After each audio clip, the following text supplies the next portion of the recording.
In the desolate expanse, a solemn figure stands lost in contemplation, his heart heavy with unspoken sorrows. The words hang heavy in the arid air, sealing a fate neither had imagined, the rift widening between them beneath the unforgiving sky.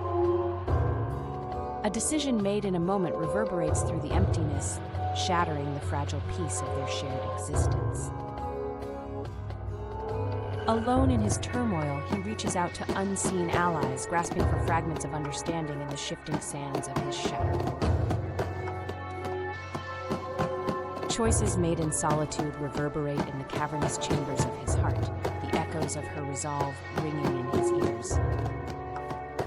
In the crucible of introspection, he grapples with the ghosts of his past, each haunting memory, a thread woven into the unraveling tapestry of his present.